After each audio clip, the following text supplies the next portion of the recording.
everyone. And if you haven't signed in, got a name tag, you just need a name tag in case you get in trouble. We need to know who you are. So that's why they made me wear one. So, but we're glad to have you go ahead and open up with a word of prayer and just start moving forward, okay? Let's bow for a word of prayer. And God, just thank you for allowing each one to be here today at St. Mark's Lutheran Church, and just continue to guide our hearts and our thoughts. And God, we're seeking your wisdom. We're seeking your guidance. We're seeking your direction on how to minister, how to help, how to come alongside some of those that have needs. Some may be homeless. Some may need other things provided. And God, that we're here, and many different churches are represented, many different organizations, the schools and the city and many other places are here for one purpose. God, we're seeking your wisdom. We're seeking your guidance and direction on how to best minister, to provide, and to equip those that may need a little extra help. And God, continue to thank you for everyone that's here today. And just thank you for the opportunity to share and to have a forum to talk about this and to be able to be aware of what's going on around us. And we need to do that. And God, thank you once again for the power of prayer. Thank you for Jesus. In Jesus' name, amen. Okay, I'd like to recognize Craig Form. Thanks, Chris. That was Chris Tanruther, who is the convener for the Fairborn Christian Alliance. We're organizing this meeting today. I want to thank you for being here. I know that the temptation today is to have high expectations or low expectations. That's the two realms in which we are usually operating in the church. And the temptation will be to share anecdotes, because there's probably a lot of stories and they're probably compelling. But I'm going to ask you not to do that if you can avoid it, because this is an intractable problem that we've all lived with. I've been in this community for 31 years of my 65 in 2 different stints, and the problem has never been different. It's only grown, larger or smaller depending upon the economy and the circumstances. The temptation will be to rush to an immediate outcome, but that's not going to happen and won't work for 2 reasons. First, because the problem is so large, it's bigger than any one of us, any one of our organizations. While we all deal with it, it is not going to be resolved by any 1 or 2 or even 10 of us together. It's going to require a community-wide approach, and this is the first step of that journey, and I mean first. I want to underline that word, maybe with 3 or 4 underlines. And second, because it has gone on for too long, which means that we're way past the point where we can nip it in the bud. This is now in full flower, and we need to talk about it in a different way. We're dealing with stage 3 cancer, and we get past the point where we argue about whether we need an aspirin or an ibuprofen to make us feel better. We need chemotherapy and rehabilitation and long-term addressing, and that's what today is about. We know we have a problem. We don't need to discuss the problem per se, only its order of magnitude. To that end, we invited both the city of Fairborn and the schools to begin our conversation, telling us what they see, because they have a larger perspective than most of us do. I just lost my notes, excuse me. Trouble with these pads is when you touch them, they do something. Yeah. Next, we want to brainstorm some short-range solutions.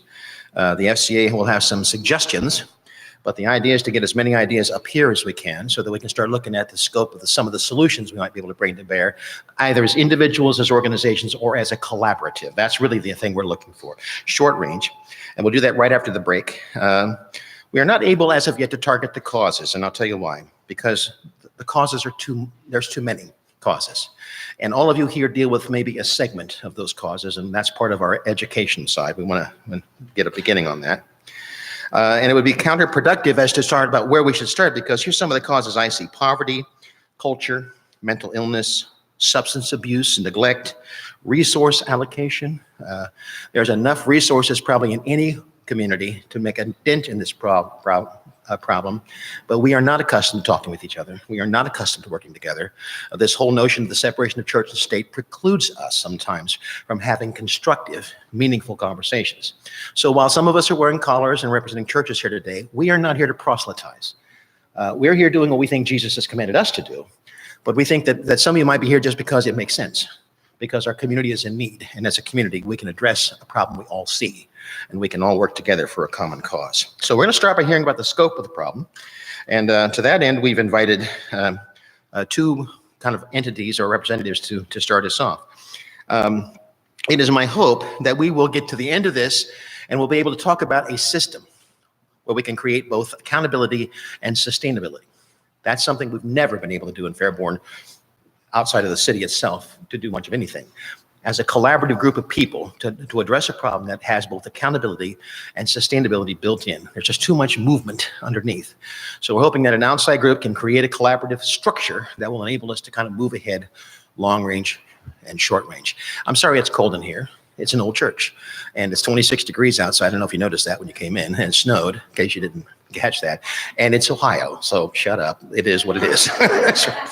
I could have guaranteed something like this was going to happen before we ever started. Okay, all right. So once again, thanks for coming. I'll be thankful if some of you, indeed if all of you, are willing to come again to listen and to talk and to plan and then to act in that order. We're going to need more resources. I sent an email out a week or so ago to some of you asking to bring a good faith estimate of how much your churches, organizations may have spent. I received 2 back. That's not a surprise. If you brought those with you, give those to me before, or right at the break time. We'll be taking a break here in about 45 minutes, and I'll report back what I have. And the idea was that just to get an idea of what we are spending as organizations, and kind of get a sense of that. So I'm going to turn the meeting over now to Briston Wells, who's representing Fairborn City Schools and deals directly with children who are homeless, as the schools in the city and other organizations define them. She's going to share what she sees as an advocate. Then Missy Frost will come after her. Missy, where are you? There you are. She'll share with the city's point of view and perhaps bring some other folks in that are here that can also share the city's point of view. And then when we're done, we'll take a break and we'll reconvene after that for a brainstorming session. So Briston?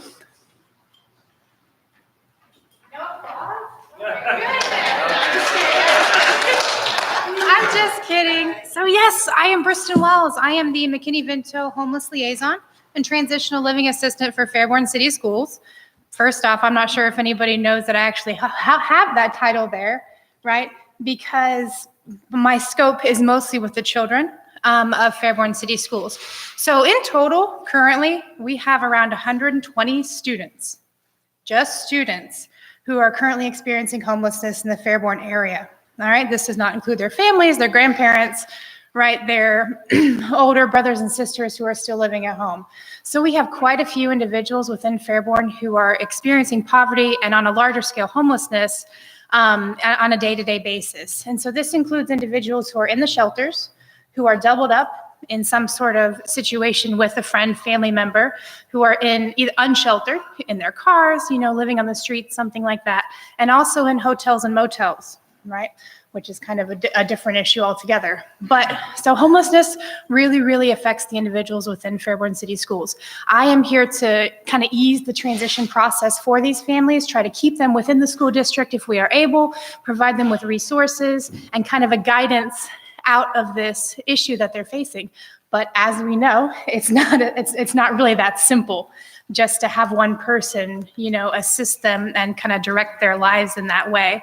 So I'm kind of spread thin throughout the whole school district, right? But I do my absolute best to assist individuals, which is why I'm so grateful that Pastor Craig called on us to meet and discuss this issue further. So I would like to invite Jane Durley from Fairborn Fish to give a few numbers and statistics from her side of things.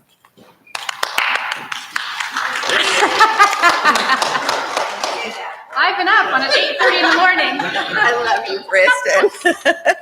Okay, and this is just from the perspective of the families that have visited Fish in the last 12 years. In the past 12 months, we have had 53 families that were either unsheltered or were couch surfing that have visited Fish. The age of the head of household ranged from 19 to 77 years old.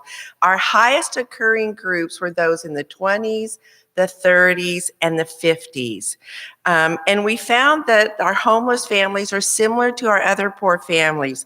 They became homeless as a result of some crisis, whether it's financial, medical, you name it. But the other thing that we find at Fish that's interesting, that I think is counterintuitive, what many of us think about the homeless, is that these families tend to bounce back very quickly if they're given resources, whether it's job placement, rent assistance, substance abuse guidance. that they do bounce back very quickly and become independent. If I would go back 3 years, none of the same families that were homeless would populate on my list from 3 years ago or 2 years ago. So I think that's something that always surprises me a little bit. The other thing that we know that in Ohio, the minimum wage is $8.30, yet the living wage is $21.03. So in order to be able to maintain a family of 3 at the bare minimum level, you need to make $27,000. And minimum wage workers, if they're given full time, which none of them ever are, only make $12,000 a year. So you can see that as being one of the factors. Okay, young people, the 20 and 30-year-old, one of our largest group, we see that either from abuse, neglect, or family conflict. And I'll just give you a few quick examples.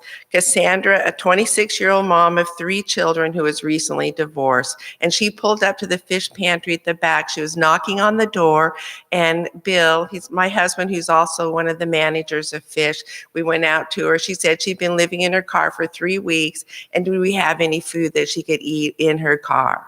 So that's a typical kind of homeless person that we encounter. Brandon, a 33-year-old disabled vet with a wife and a 3-year-old daughter who was struggling to readjust to civilian life.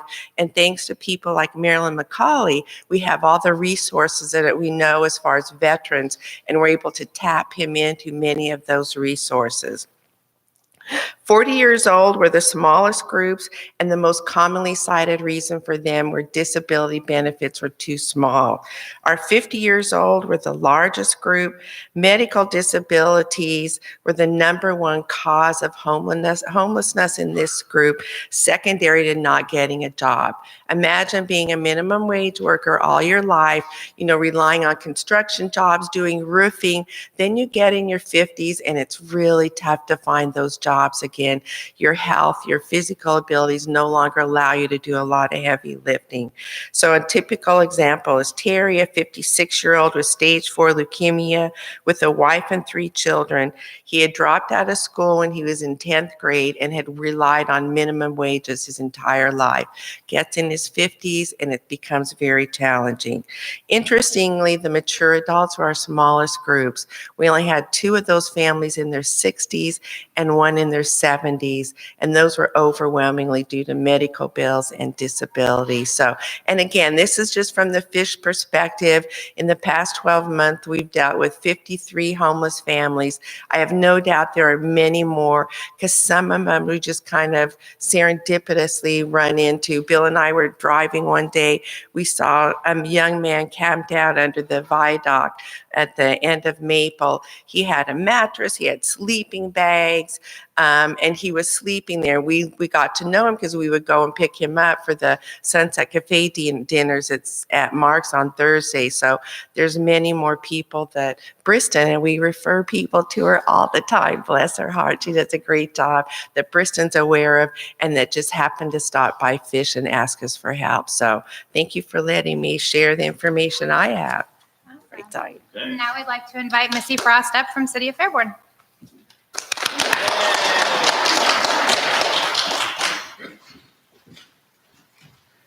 Good morning.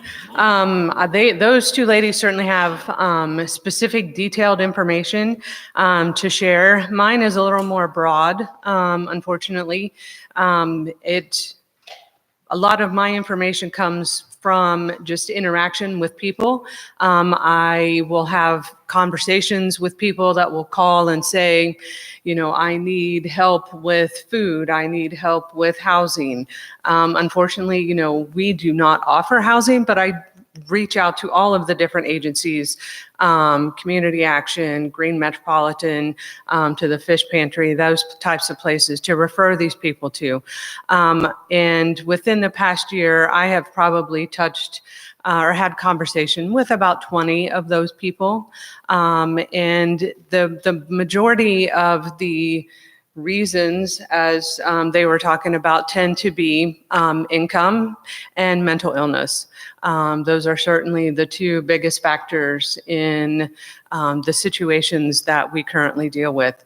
There's also what's called a point in time count. I would imagine that some of you know what that is, which is where the Family Violence Prevention Center of Greene County spearheads that on an annual basis, and it's a one-day count of the homelessness within the county.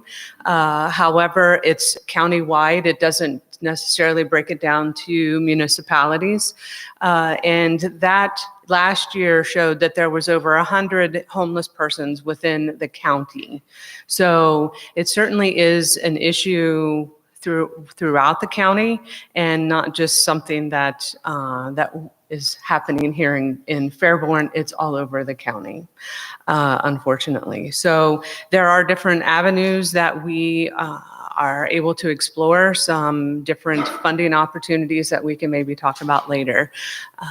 But with that, I will pass it back to Chris and let him continue. Thank you. Okay. Thank you.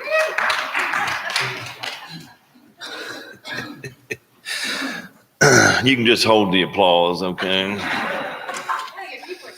I know. Well, we can do cheers, but you can just hold the applause. So. But I just, at this point of the program, we'll do some brainstorming. And, yeah. And we'll be able to maybe recognize some people that are in the audience or have some ideas or thoughts. And to think about to set one or two tactical or strategic goals to be able to kind of guide us and direct us in this area. And so I guess what I'll do is kind of throw out some questions right now. There might be some people from these agencies or something, but in the county, what type of county resources do homeless people, can they get? Is there anybody from the county here today? Yeah.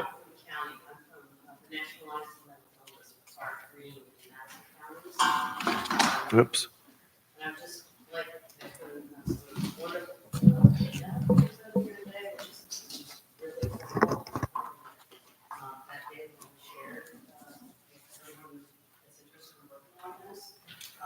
One of the things that I would say in this regard, whoops. Okay, so, there we go. Some of you may know about Maslow's hierarchy of needs. So that's kind of the umbrella that we're talking about.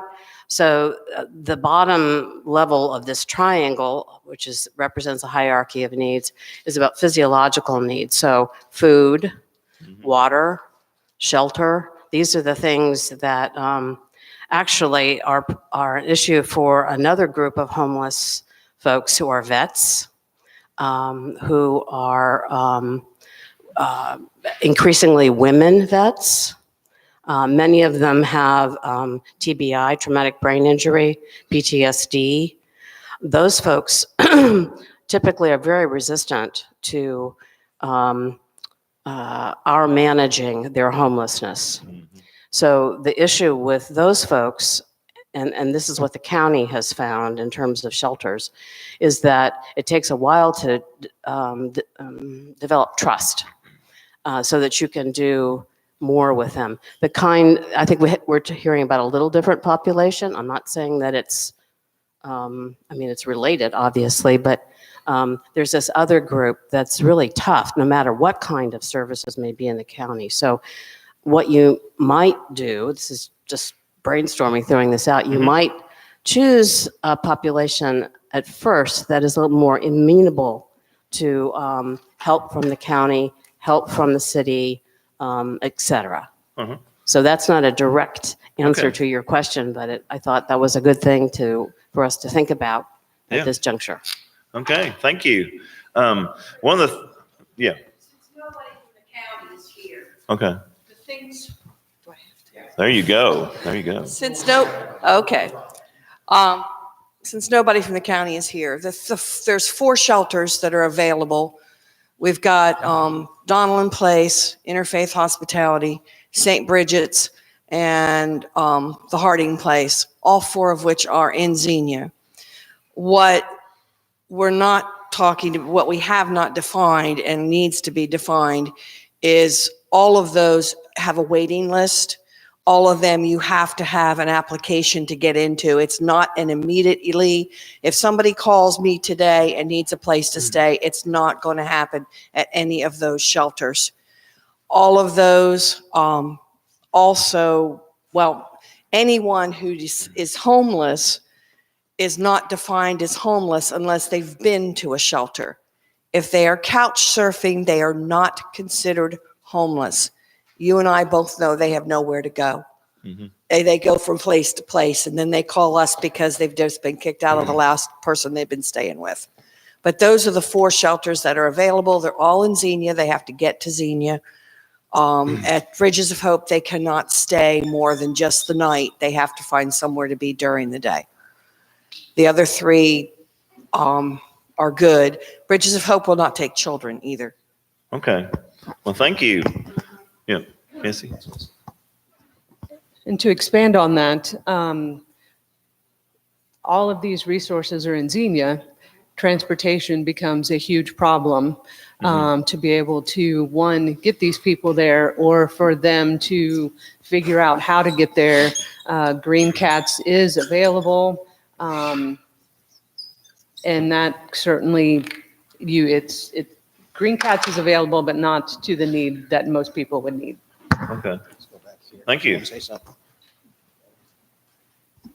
My name is Debbie Matheson. I'm with Family Violence Prevention Center. We're the domestic violence program in the community, and we service the entire county. And so we have a 24-hour hotline. Folks are able to reach us 24 hours a day, and we will send a cab to wherever they are so that they can be brought to the center for safety.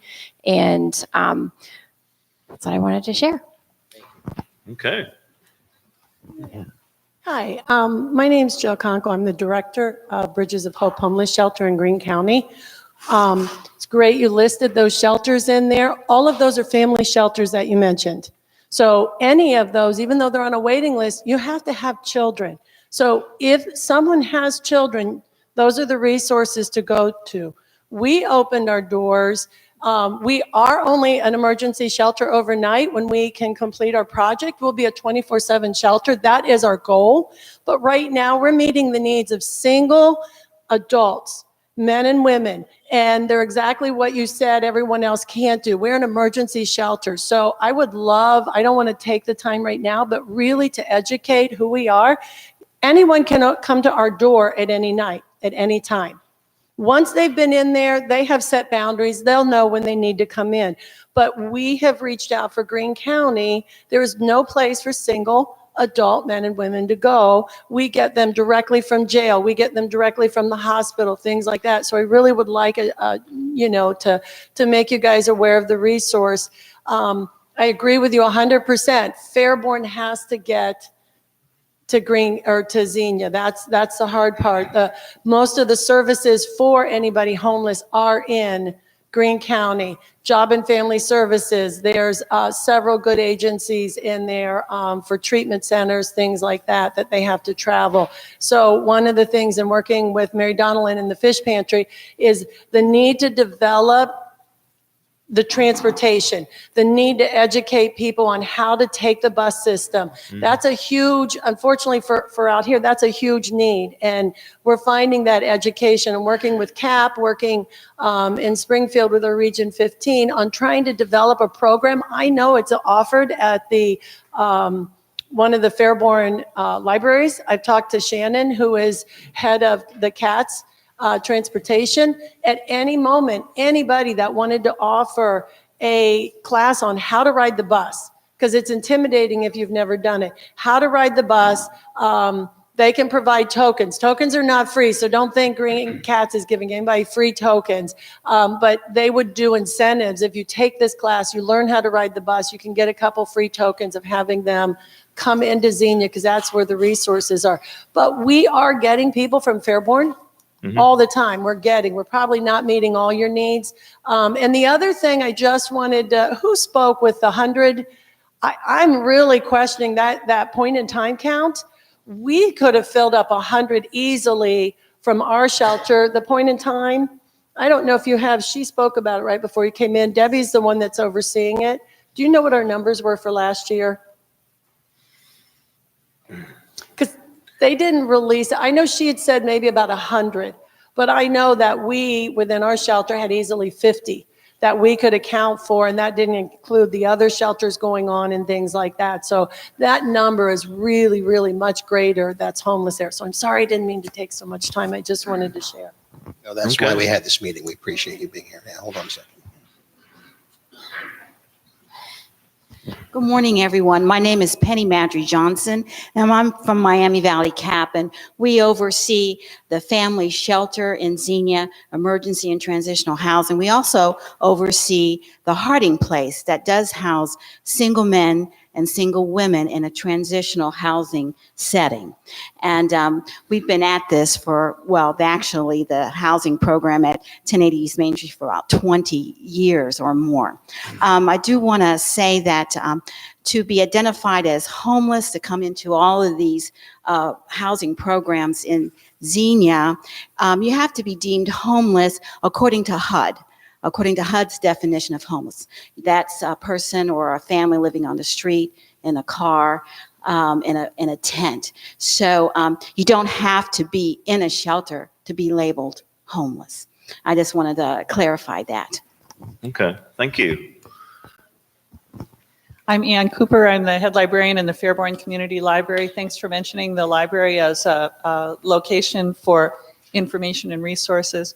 We certainly see homeless people in our buildings, in the Greene County Library buildings throughout the county on a daily basis. We don't always, you can't always tell that somebody is without a home.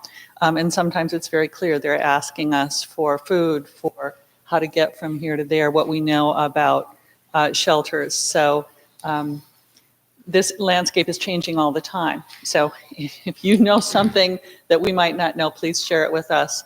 We try to help people find what they need. Certainly, we see the mental illness piece very frequently, and we recognize what kinds of problems people have. We're happy to be a resource for information, and I hope to talk with many of you later. Okay, thanks. And a point of personal privilege here, and I'll get back with you, Preston. I see you. Been here for 29 years, going on 29 years. There might be some who've been here longer, and some of you were raised in this community. One of the hallmarks of our congregation is we're out at the south end of town and we're right off the interstate. So we're the first kind of line of defense. Also, full service church, I would dare say that we're probably open, not quite, but almost 24/7. We are inundated by this problem all the time. Here's the problem we have. There might as well be the Great Wall of China between us and Xenia. And it's just a reality. And I'm not criticizing anybody. That's just the way it is. We've learned. Folks resist going to those things. And we don't have the resources to, we're down the street from TCN. I have a daughter who is periodically homeless because she's drug abused. She's a drug abuser. She's not living in the city right now. She's going someplace warmer to do it. But that's, so I'm more than just sympathetic intellectually to this. This is an area that's close to my gut. All right. So I want to say that we have to overcome problems here. And one of them is not talking to each other. I don't know if you've ever been invited to a forum here. I don't know. Perhaps you have, and perhaps there's been other places. This is the first time I've sat. I'm aware of all this. But the problem is on any given day basis, if somebody walks in off the street and needs help, we are faced with a limited number of resources because we're full service church. We're busy. This is what we do. So we have to know immediately where to call. If I call Fish and they're not open because they're a volunteer organization, or I might call a neighboring congregation and there's nobody there because they're a congregation. They're not. And the social service agency here in Xenia, they might as well be on the far side of the moon. I'm looking at you, but I'm not talking to you, okay? So you're there. Yeah. This is one of the things we have to overcome. And this is part of the process that we need to look at down the line. Hi, John. That's one of the things I'm hoping we'll get to after the break, okay? Mm-hmm. Now, Briston, you want to talk?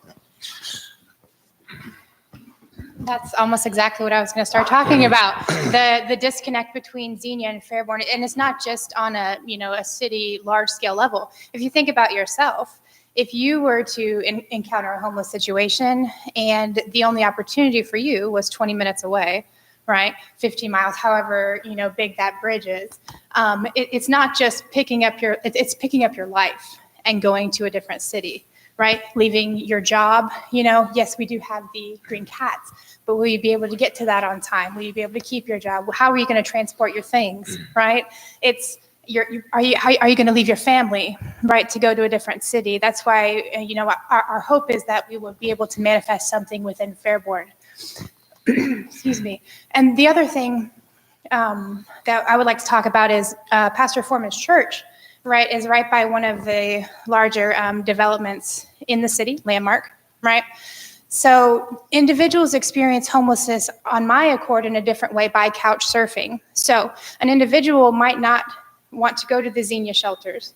So they go with a family member, right, who's on Section 8, who's on public housing, some sort of, federal funding source or local funding source, and then they put themselves and that person at risk of eviction, right, of some sort of consequences because they're too afraid, right, to go to Xenia or are not able to go to Xenia. And so then it becomes this secret hush-hush community of individuals who are living together with others who are technically, by my account, homeless, right?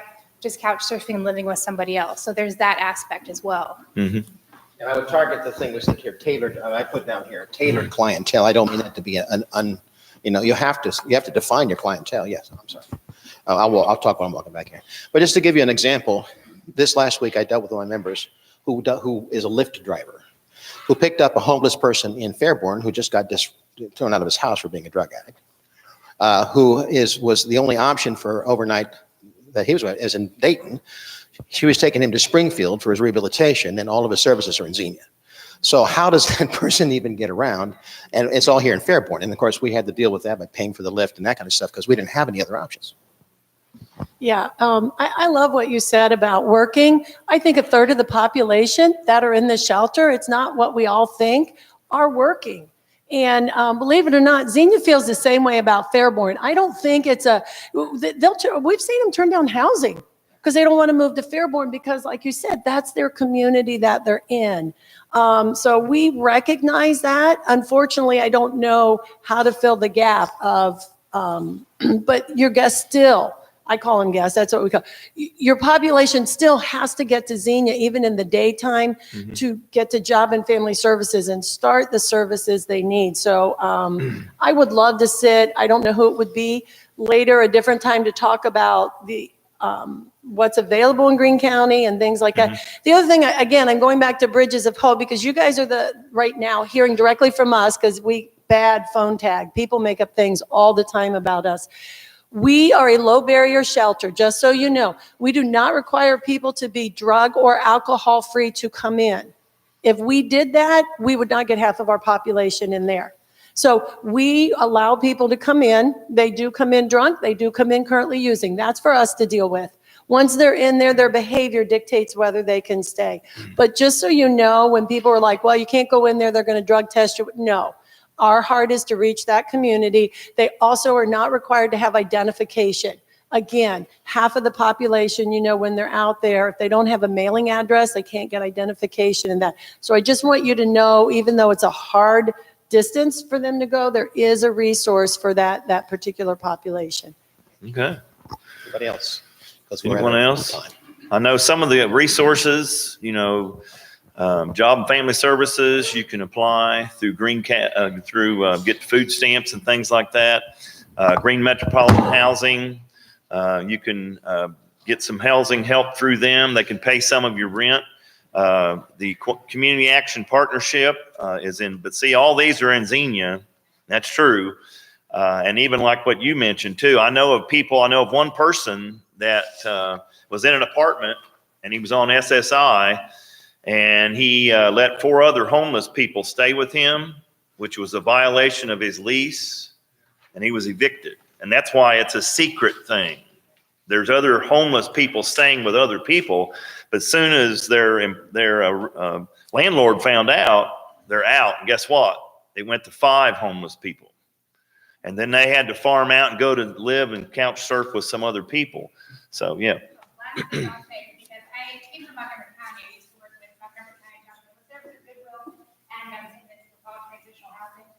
Another thing a lot of people don't think about, my 2 biggest barriers, I would say, for people getting back into society is criminal record and driver's license. A Mhm. lot of individuals do not realize the extreme amount of fines that people garner due to not having a driver's license, getting it suspended, driving anyways, because you gotta get to work, you know. So as you think about this issue, think about, you know, individuals' driver's licenses and criminal records as a barrier to, you know, getting full-time employment and getting housing. Because a lot of places, right, are going to do a credit check and criminal background check before you get your housing, right? And a lot of places before you get your job. My niece just got a job at PetSmart and they did a full background check on her. Why do you need to have a good record to work at PetSmart? Okay, I'm sorry, but it's a stigma that a lot of people are impacted by, right? And especially if you've already paid your debt to society and are moving on with your life. So that's all I wanted to add from the record and driver's license as you're thinking about assisting individuals. Just take it off. Just talking, just talking. Well, when you're talking about target populations, one of our clients that comes to mind, very lovely lady in her mid-30s, and at Fish we have them sign in. And by the way, I'm going to give you our phone number because we're there 7 days a week at Fish. Bill and I are. But anyway, but so they have to sign in when they first come in. And this one young lady, we could not read her signature. So I went and found her out sitting with our clients. And she said, Jane, I'm so sorry. And then she showed me her hands and she had no fingers. She had been living on the street and due to frostbite had lost her fingers and wasn't able to sign. So many cities have a code blue. So when winter comes and we're dealing with freezing temperatures, what are we going to do to help people who really are living on the streets, living under the bridge, living in all these little nooks and crannies that Bill and I have seen all over town, where people are literally getting frostbite from sleeping outside and are too proud, really, to talk to us or to say something.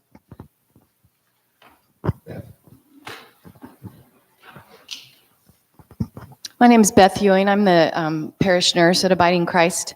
On one of the meetings that I've had the privilege to attend in Xenia, it's the Five Rivers Health Center's listening forum, I learned that, and this may be a model to look at in goal setting, but one of the resources they've made available from Xenia to Fairborn is they now have a location here, and I don't even know all the details, 1 day a week for WIC. Does anyone here know where they're meeting or how often they're meeting? Okay, but so what they've done is they've done a satellite. Oh, Fairborn? Pierce Drive. That means nothing to nobody. Okay, Pierce Drive behind Arby's. More or less, Yeah, it's over there not. behind, Pierce, it's on Pierce off Broad Street. They've been Wick there office, for- yeah. Go ahead, Beth, I'm sorry. Well, so my understanding was this was something new they're offering, whether they're bringing other resources with it. But just, it's a point that they are trying to make resources that are, you know, you have to go to Xenia to get here in Fairborn. And so maybe that's a model we could look at and encourage Job and Family Services maybe to come and have a satellite 1 day a week or month or something. So it's funny she says that because that is exactly where I was going to go, is that I would love to be able to work with those service agencies, Green Met, Job and Family, whatever, to be able to maybe have an office in the WIC or in the fish pantry or something once a week to at least be able to have those resources here. So that is certainly something that I would think we should pursue. Jim?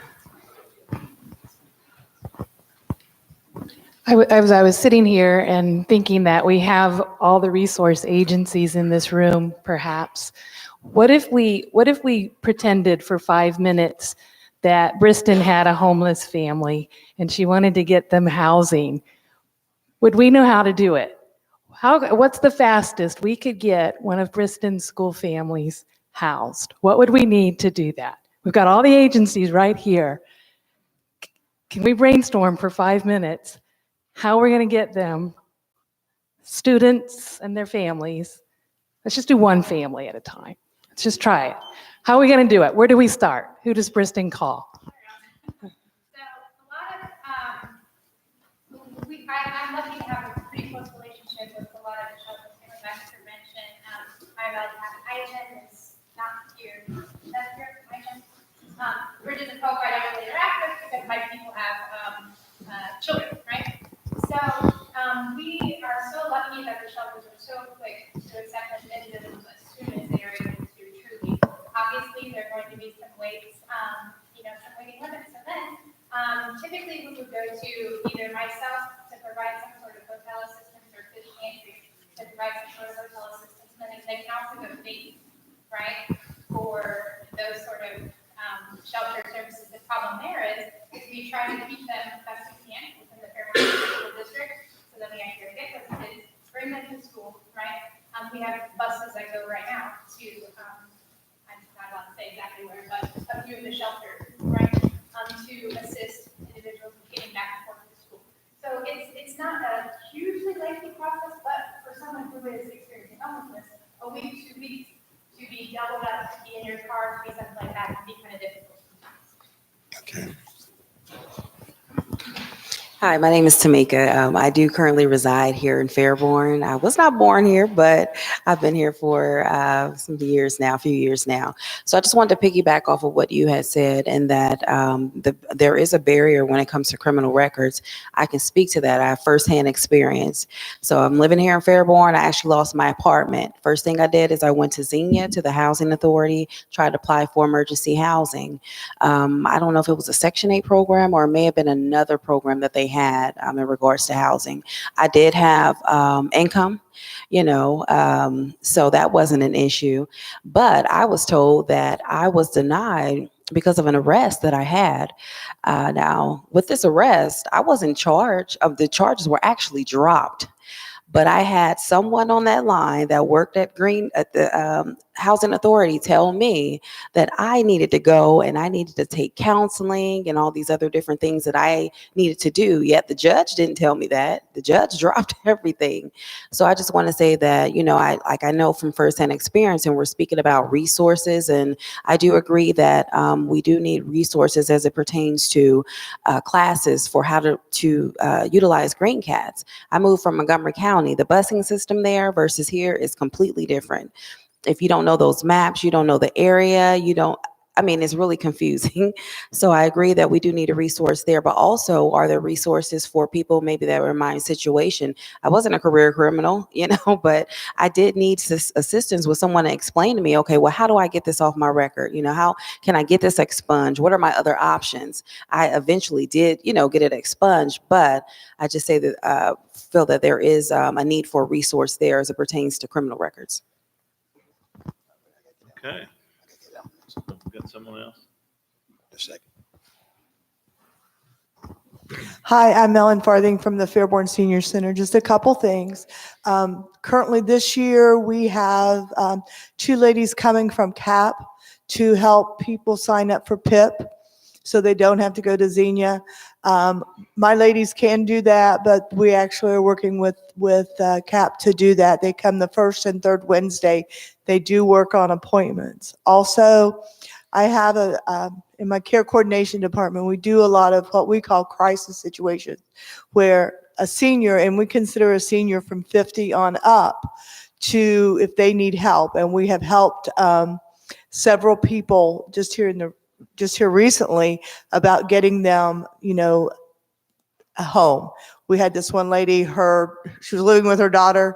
Her daughter moved everything out, left her mother in an empty house. So we were able to, first we assist with getting a room overnight so that my ladies can actually get into it and get things done. So yes. Okay. It's hard not to tell our stories. Trust me, I know this because I've been here 29 years and I got a ton of them. But this is I'm Meryl McCauley with Operation Fairborn Cares. Yes, if anybody wants the information, I have a few with me. What I'm about to say is probably more of a strategic thing, but I just want to throw it out for future thinking processes, not to try to determine how everybody gets in the situation they are. But in working with the veterans, and especially the Greene County Veterans Court, we serve as an advisor to that group. one of the things that I've run across pretty much across the board is most of these people do not have basic life skills. And I approached the judge about getting Wright State to develop a basic life skills course, which they are now a couple interns from Wright State are working on that to give to the veterans that are coming through the court, because so much of the time situations occur due to bad choices. And a lot of times it's not their fault, but still I see where bad choices create a lot of their problems. And again, I'm not trying to beat up our clients, but still. And so somewheres along the line, we have to try to slow the cycle down by offering up some basic life skills. I know most of the veterans go in when they're young. They don't come out of high school with basic life skills. I didn't, they still don't. They go into the military and they come out and they still don't have basic life skills. In fact, sometimes it's worse because what you're taught, how you're taught to think in the military pretty much doesn't have anything to do with civilian life. So they come out and they don't know how to react to our life. And so some of them need to kind of start from square one, if you will. Again, it don't solve the homelessness, but at some point, we all need to be reminded how to navigate the world we live in. And that's a lot of what they deal with on a daily basis. Okay. Does anyone remember before Beth shares the cost of poverty thing that Abiding Christ did? It was very eye-opening for me to be a part of that. We had to go to station. We had to go to get housing. We had to get financial aid. We had to get a job. We had to do this and that. And if your car broke down, you got arrested because your kids didn't get to school and all these kind of things. It was very eye-opening for me to go through that. And I also had one person that showed up at our church that was homeless.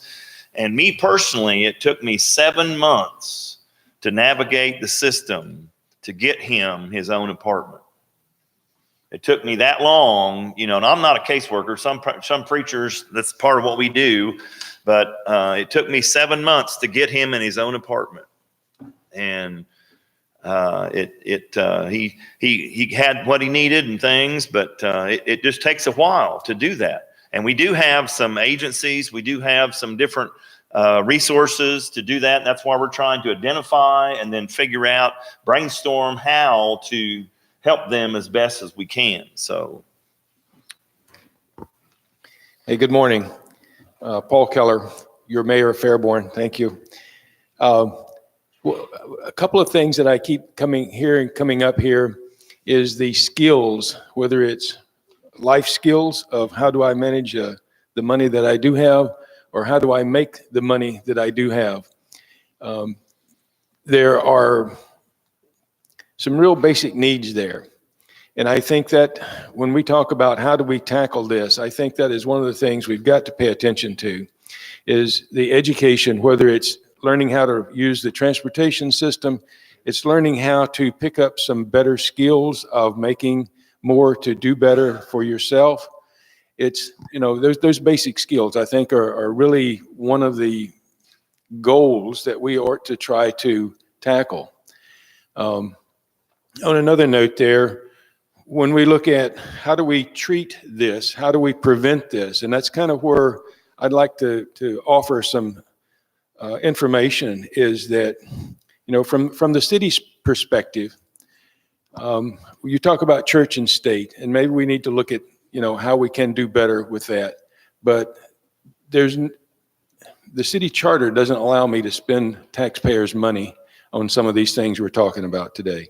But what the city does do, and Missy is a great part of this, she's a great partner in this, is that maybe we can prevent some homelessness when they come and ask Missy for some grant money to fix that hole in their roof so they can stay in their house, or if they can fix that furnace so that they can not be cold in the winter and stay in their house. So that's a preventive type thing that the city is trying hard to work at. Also, the city has donated and will continue to donate lots to the Habitat for Humanity, where you can get a family, a needy family, into a house of their own. And that's a whole different process there. But up to 3 lots a year, city lots, the city has donated. There's also, the Citizens Forum that we have. That's where the street card came from. And that's citizens stepping forward and saying, hey, I recognize there's a problem here. I want to help. And those folks put that together. It's a good resource there. How many of you are aware of the street card? Show of hands. All right, thank you. There's also volunteer groups. I know the churches help once a year. Maybe that's not enough, but there's a Christmas in Action where we try to go out and make some basic home repairs, whether it's putting the gutters back up on the house, putting up a door that locks, fixing lights that don't work, those kind of things. That's a volunteer type thing that we can always help out with. The other thing that we need to look at, I think, is the warming stations. When it gets so cold, if people are just need a place to get warm, there ought to be some places. Ellen, did you have the senior center was one of the warming spots before?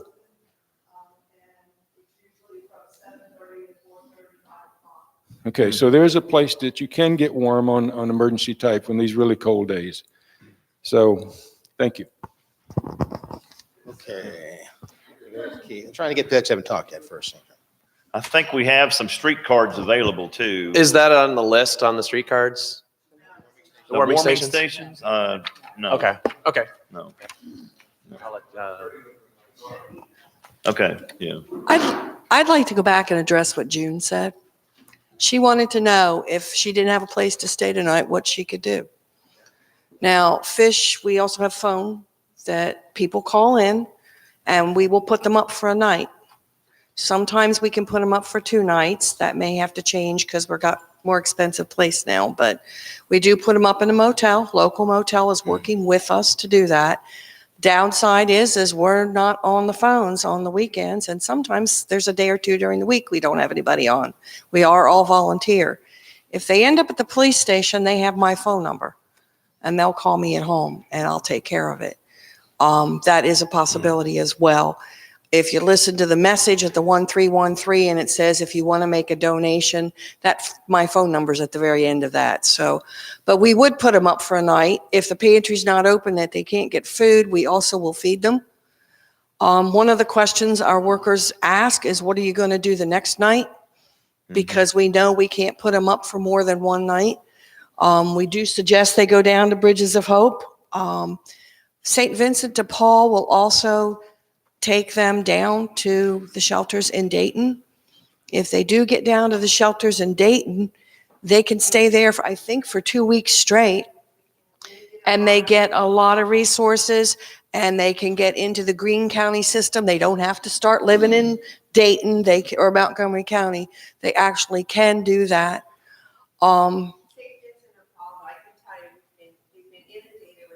Yeah. Oh, yeah. For people who need shelter, and out of all the calls, only 7 families have been able to convince.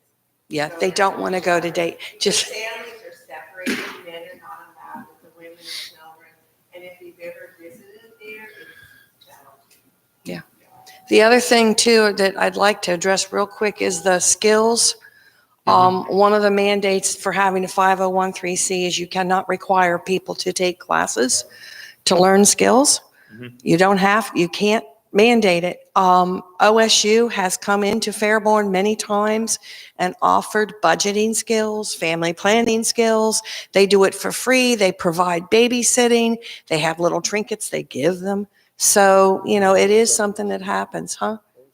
OSU, the high extension. And they're willing to do that, but the problem is they can't get anybody to go.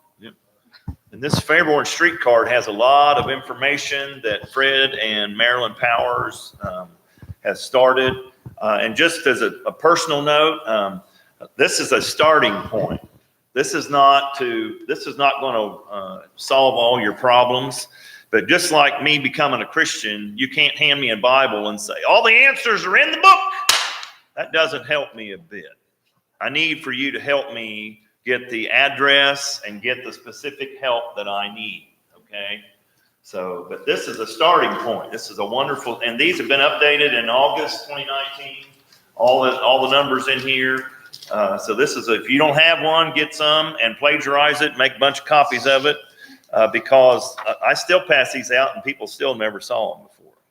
And this is county numbers, even Montgomery County, Greene County, Clark County, Fairborn, Xenia, a lot of things are in here. So, Tim, everybody who is here today came by invitation of an email. Some of you may have come by other ways. If you did not get an email invitation, before you leave, make sure that we have your email. I will send the street card out to you by email this week, so you'll have a copy in your email. Anne, at the library, we can't offer, overnight shelter or things like that, but we answer questions about what resources are available and where they are all the time. We always have street cards in our pamphlet racks. And as far as people learning things that they need to learn, we help people every day who come in and they're trying to apply for a job. You can't apply for a job as a bagger at Kroger without doing it online, without having an email address. And we help people who don't know how to type get through that process. So, that's not the sole purpose for our existence, but we are a good resource. We're open 7 days a week during the school year, 6 days a week during the summer. okay. I want to go back to this family that we've never housed, and that's kind of what happens. We don't know what to do with them. There's two barriers that exist on that very initial question. What do we do with this family?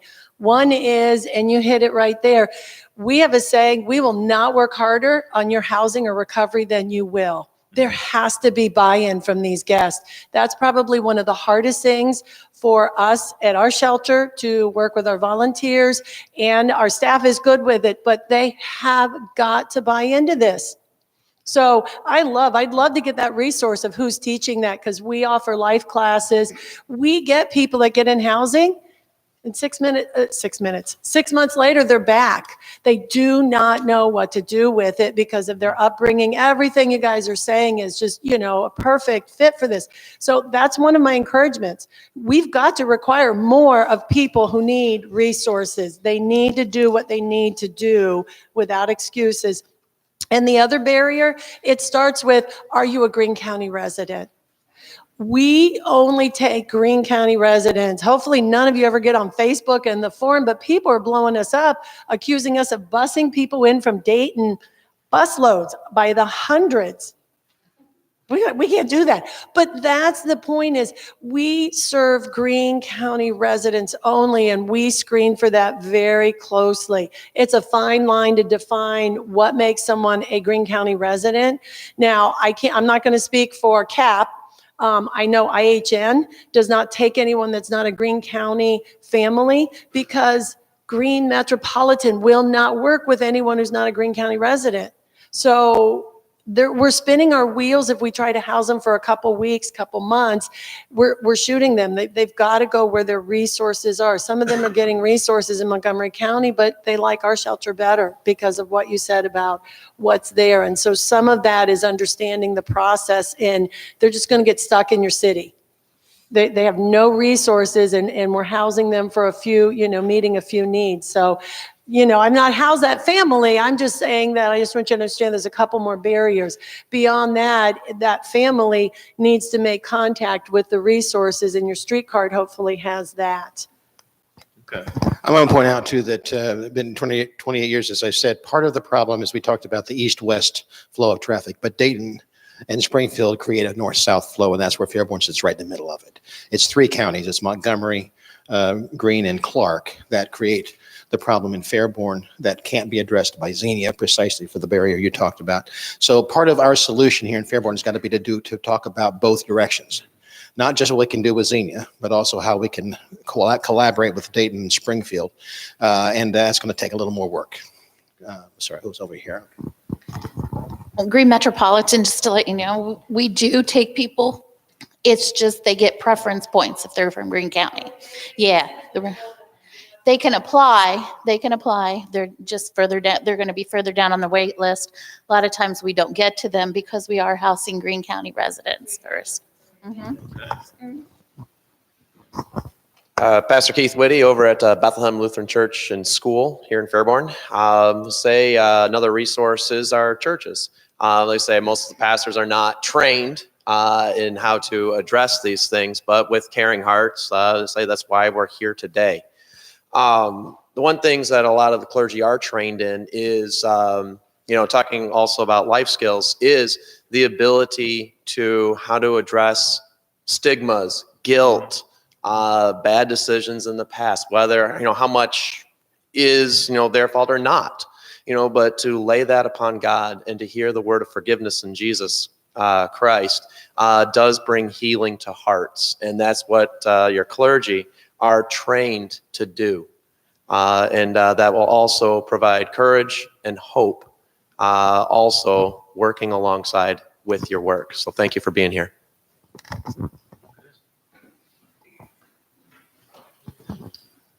I just want to touch on and thank the city of Fairborn for their prevention efforts, because definitely speaking with the citizens of Fairborn, you can tell that there is an awareness that the city is able to help you if you do need some of those, services. It is very, vibrant within this community, and I really appreciate that. To touch on what Marilyn was talking about and in general about the life skills, so I just want to make sure that individuals are aware of kind of the mindset of when a person is in poverty. So when a lot of people think that they grew up poor. A lot of people think that they grew up in poverty, and you may very well have, right?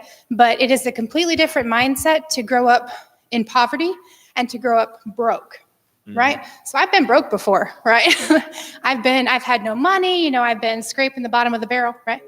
Right now, right, we're all broke, right? But that is different than being in poverty, right? Than growing up in an atmosphere of truly being poor and having to rely on public resources to maintain your life. So when we look at these individuals who happen to grow up in poverty, we have to be careful not to stigmatize them, because it would be like if someone came into your life, working middle class, growing up with two parents, who were working, who were putting you through school, things like that. It would be like someone coming into your life and telling you, you've been doing this all wrong. Everything you grew up with, everything you know is incorrect, right? So when we ask people to take these life skills courses to, better themselves, which I'm not against, I'm not trying to say that. I'm trying to say is be aware of the mindset as we're going into it, because it's asking people to completely change their way of living, how they grew up, who they grew up with, right? Turning their back on that lifestyle. So just keeping that in mind as you interact with individuals in poverty. Right there. I want to just add here to this point of view, is that part of the struggle I mentioned earlier, the separation of church and state, but there's also cultural clashes inside Fairborn that are generational and historic, that have to do with the appellation versus the other, all these things. It doesn't really matter how they are, but they exist, and we have to recognize them.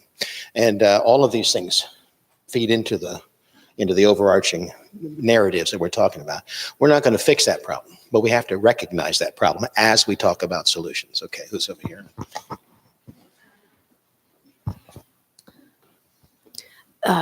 Again, brainstorming. There are some of the homeless who probably we need to ask what they need, what they want for their lives, because what's increasingly clear as we talk is each one of these folks are unique individuals.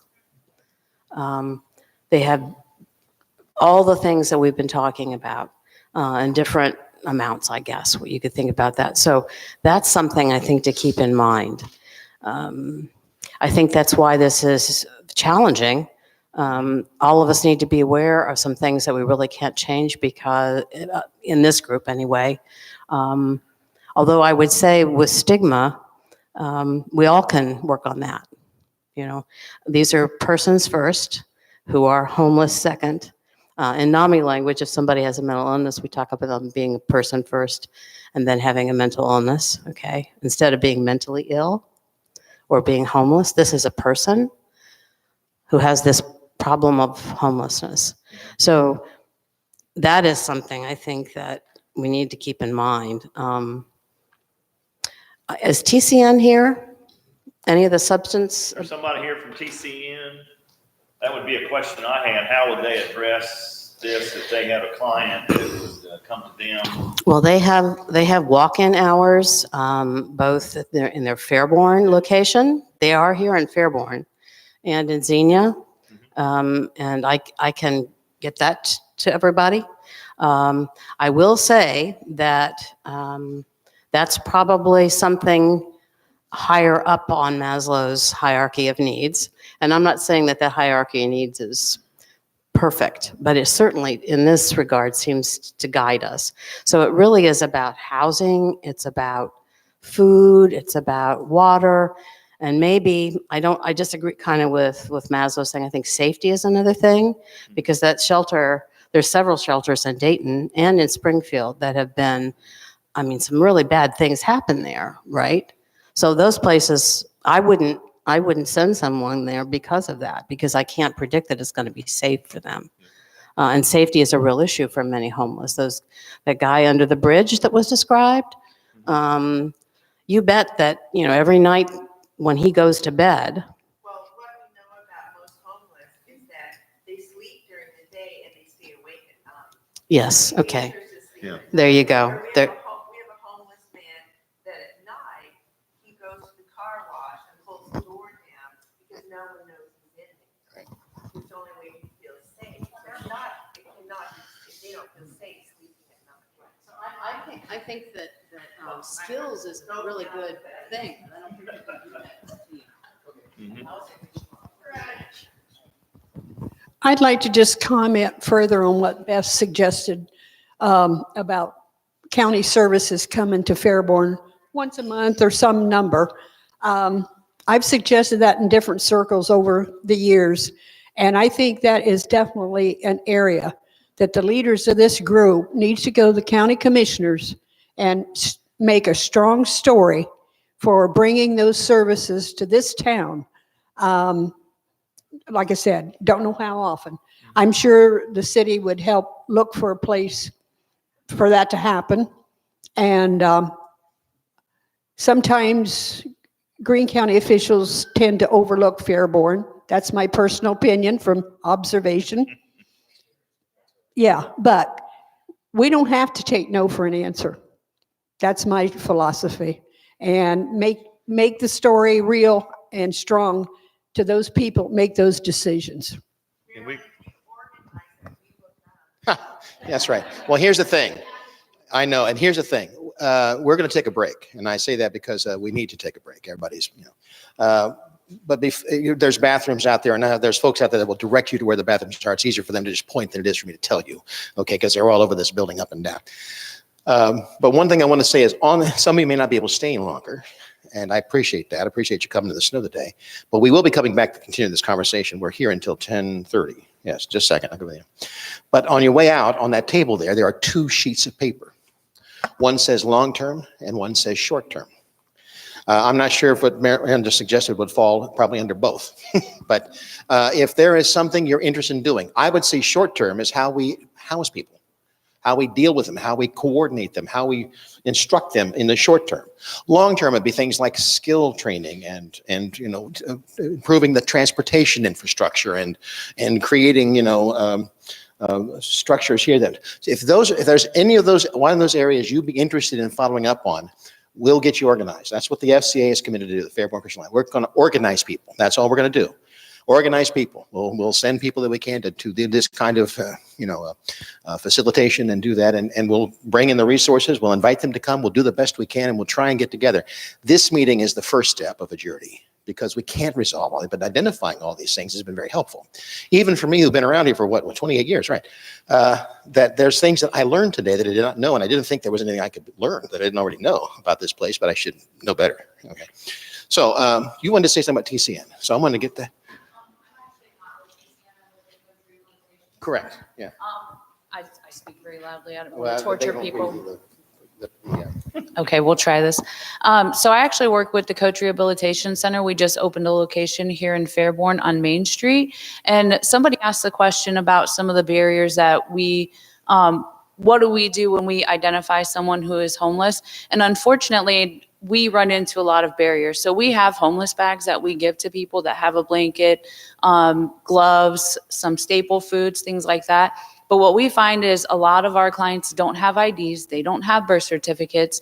And then so a lot of the HUD guidelines that Penny was talking about for someone to be homeless is they have to be on the street, they have to be in a car, they have to be in a shelter. And before Bridges of Hope reopened, part of our problem was a lot of our people couch surf. So they don't fit the guidelines for HUD housing homeless, but they are truly homeless.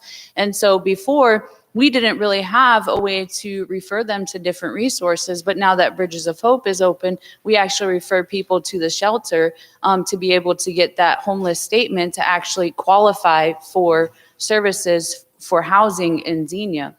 So the other thing that we run into is addiction, and referring someone for housing, it's a double-edged sword. So if we don't treat the addiction and we get them housing, they're going to lose the housing because of their addiction. They're not able to maintain the housing. So being able to get them treatment and address the housing issue at the same time. So we've actually partnered with different places like Bridges of Hope. We go into Bridges of Hope. We provide assessments, individual counseling.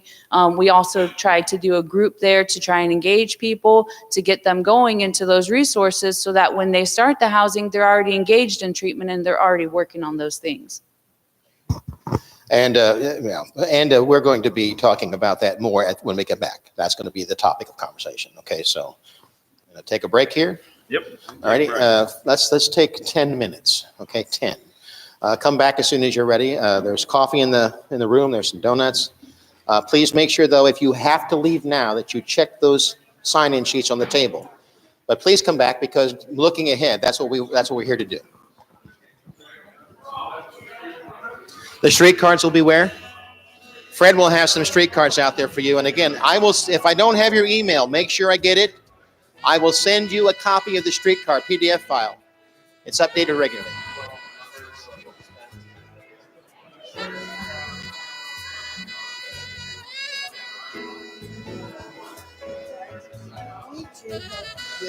Shut up.